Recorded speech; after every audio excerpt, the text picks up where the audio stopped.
دن میں ایک بار کھانا سنت ہے۔ حضرت ابو سعید خدری رضی اللہ تعالی عنہ سے مروی رحمت عالم صلی اللہ علیہ وآلہ وسلم جب صبح کھانا کھا لیتے تو شام کو نہ کھاتے، اور شام کو کھانا تناول فرما لیتے تو صبح تناول نہ فرماتے۔ بی بی عائشہ صدیقہ رضی اللہ تعالی عنہا فرماتی ہیں کہ وصال مصطفیٰ کے بعد سب سے پہلا نیا کام جو جاری ہوا وہ پیٹ بھر کر کھانا ہے۔ جب لوگوں کے پیٹ بھر جاتے ہیں تو ان کے نفس دنیا کی طرف سرکش ہو جاتے ہیں۔ زیادہ کھانے سے بہت سارے امراض پیدا ہوتے ہیں، پیٹ خراب رہتا ہے۔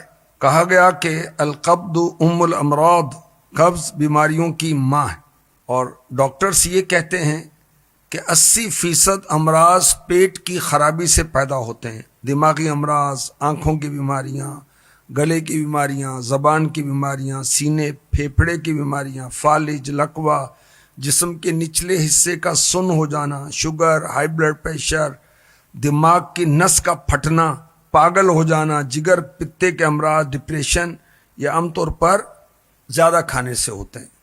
ہم بہت بیمار ہوتے ہیں، اس کی ایک وجہ یہ کہ ہم کھاتے رہتے ہیں ٹائم بے ٹائم، اور بعض اوقات یہ ہوتا ہے کہ کھانے کا ٹائم ہو گیا، طے شدہ ہے، بھوک نہ بھی لگے پھر بھی کھاتے ہیں، تو یوں بھی ہم بیمار ہو جاتے ہیں۔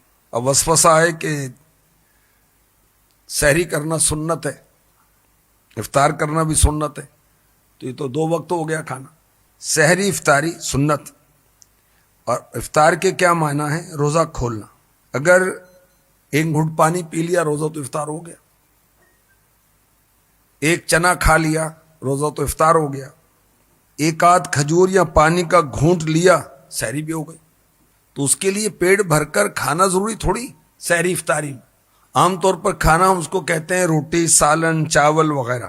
اب 1 مرتبہ دن میں کسی نے کھا لیا، اب دن میں 1 آدھ مرتبہ، 2 مرتبہ، 3 مرتبہ کوئی کھجور کھا لی، کوئی چائے کا کپ پی لیا، تو اس کو یہ نہیں کہتے کہ اس نے کھانا کھایا ہے۔ کھانا عام طور پر یہ کہتے ہیں کہ وہ روٹی، سالن، چاول جو کھایا ہوتا ہے اس کو کہتے ہیں۔